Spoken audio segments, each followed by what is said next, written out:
اللہ اکبر وللہ الحمد۔ بسم اللہ الرحمن الرحیم، انا انزلناہ فی لیلۃ القدر، بے شک ہم نے اتارا ہے یہ قرآن لیلۃ القدر میں۔ وما ادراک ما لیلۃ القدر، آپ کو کیا پتہ ہے لیلۃ القدر کیا ہے؟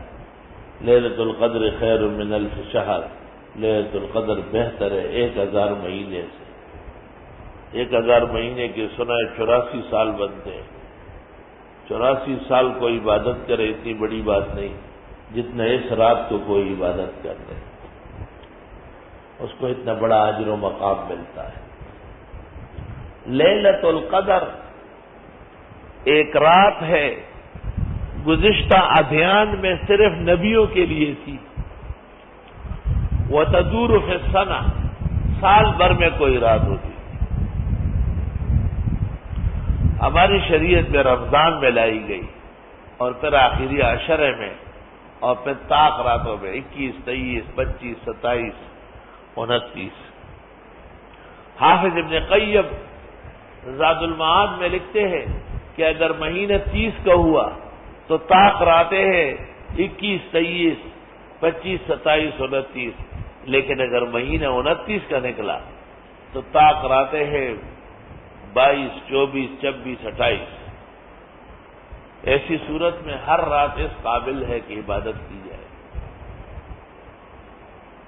خواجہ چجوئی اور شب قدر نشانی، ہر شب قدرست اگر قدر بدانی۔ تفسیر نیشاپوری میں اور تفسیر نصفی میں اور فتح العزیز میں ہے کہ آپ نے گزشتہ امتوں میں سے کسی ایسے فرد کا ذکر کیا جس نے 60 سال بے ریا عبادت کی، بعض روایت میں 100 سال ساحل سمندر پر مسلح ڈالا تھا اور نماز پڑھتے تھے۔ صحابہ کرام کو بڑا رشک آیا، لیکن خوف بھی تھا کیونکہ اس امت کی عمر زیادہ نہیں ہے۔ عمری و عمر امتی ما بین 60 الی 70، آپ نے کہا میری اور میری امت کی عمر 60-70 کے درمیان ہے۔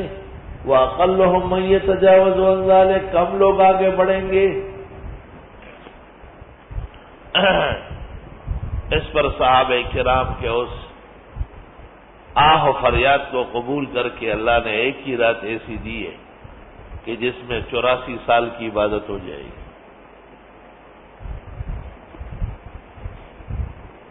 اب یہاں ایک مسئلہ ہے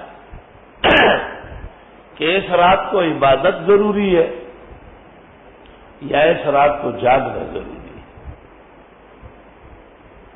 محدثین کی دونوں رائے ہے، یہ عوام کی باتیں نہیں ہیں، وہ اس کو نہیں سمجھتے، یہ طالب علم اور علماء کی بات ہے۔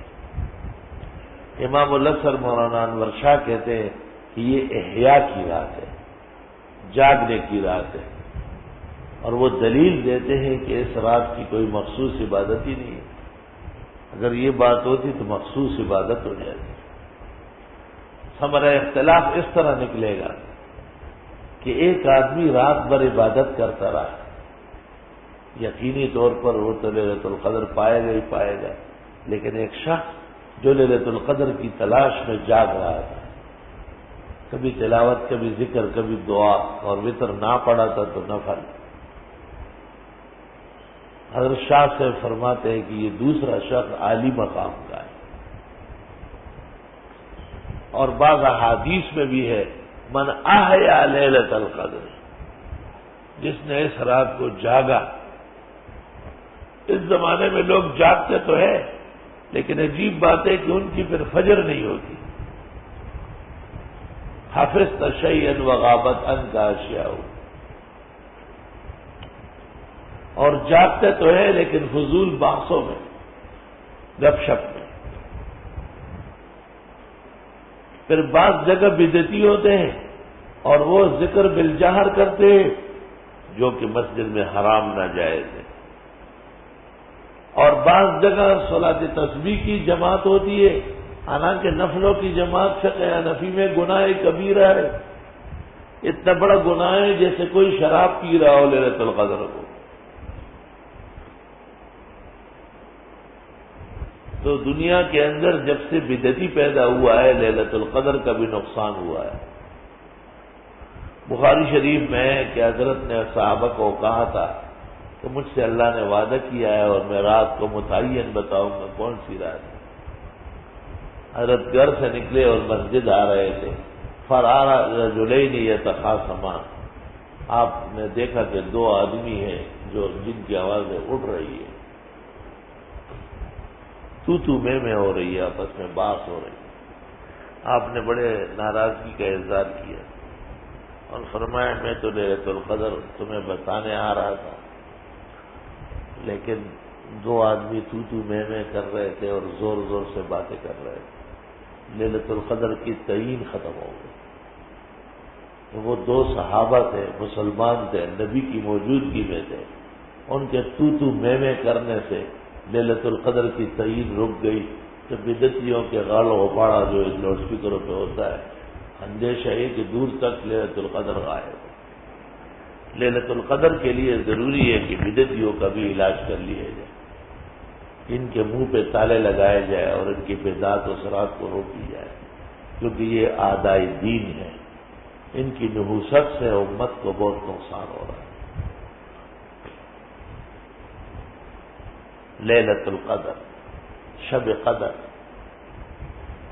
کہتے ہیں کہ یہ رات استغفار کی ہے، یہ رات دعائیں مانگنے کی ہے، اور یہ رات رب العزت سے راز و نیاز کرنے کی ہے۔ فقہاء نے لکھا ہے کہ یہ اعتکاف کا مقصد اعظم لیلۃ القدر کا حصول ہے، اور جو شخص اخلاص کے ساتھ اعتکاف کرے گا عبادت کی نیت اور جذبے سے، اللہ اس کو لیلۃ القدر عطا کر ہی دیتا ہے۔ اعتکاف کے بعد لیلۃ القدر میں انشاءاللہ محرومی نہیں ہوگی۔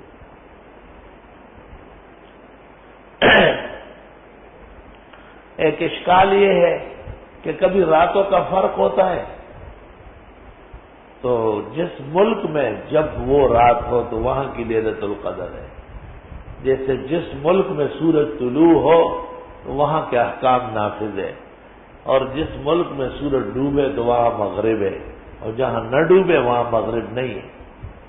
اس لیے ملکوں کے اعتبار سے، طلوع اور غروب کے اعتبار سے لیلۃ القدر متنوع اور مختلف ملکوں کے لیے مختلف الحال ہو سکتی ہے۔ ہو سکتا ہے حرم شریف اور سعودی عربیہ میں 25 کو لیلۃ القدر ہو، اور ہو سکتا ہے کہ اسی رات پاکستان میں 27 کو ہو۔ یہ بھی کوئی ضروری نہیں ہے کہ ہمیشہ 23، 25، 27، 29 ہو۔ میں نے کئی مرتبہ 24، 22 اور 26 کو محسوس کیا ہے، کیونکہ رویت کا مسئلہ بھی تو کمزور ہے، اس میں بھی تو خطائیں ہو رہی ہیں۔ بے شک ہم نے اتارا اس قرآن کو لیلۃ القدر میں، رمضان شریف کی وہ رات جس میں قرآن کا نزول ہوا ہے وہ لیلۃ القدر ہے۔ قرآن کا نزول 3 طرح ہے۔ ایک، اللہ نے اپنے ارادے کو لوح محفوظ پہ درج کرایا ہے، وہ سورۃ دخان میں انا انزلناہ فی لیلۃ مبارک، اور پھر لوح محفوظ سے آسمانی دنیا پر لیلۃ القدر میں اترا، اور پھر آسمانی دنیا سے محمد عربی صلی اللہ علیہ وسلم کے پاس 23 سال میں اترا۔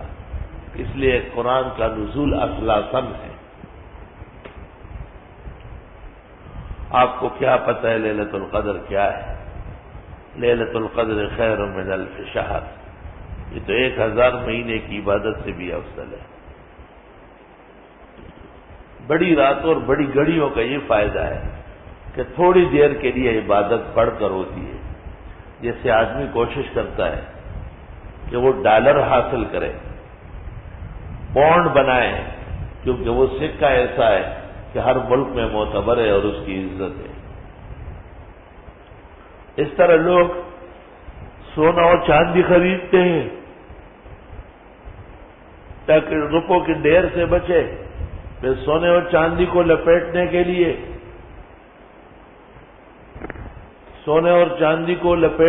لیے اور سمیٹنے کے لیے پھر یاقوت اور لال جواہر خریدتے ہیں۔ تنزل الملائکۃ، اترتے ہیں فرشتے، والروح، اور روح بھی، یا تو عالم ارواح کے ارواح مراد ہے، یا روح سے مراد خاص جبریل ہے، یا کوئی مستقل مخلوق ہے۔ فیہا، اس رات میں، باذن ربہم، اللہ کے حکم سے، من کل امر، ہر طرح کے معاملات لے کر، سلام، یہ پوری رات سلامتی برستی ہے، یہ حتی مطلع الفجر، یہاں تک کہ صبح صادق داخل ہو۔ یہ رات کا مسئلہ ہے، صبح کا نہیں ہے، اس لیے صبح صادق پر اس کی رات والی عنایات رک جائے گی۔ اللہ اکبر، اللہ اکبر، وللہ الحمد۔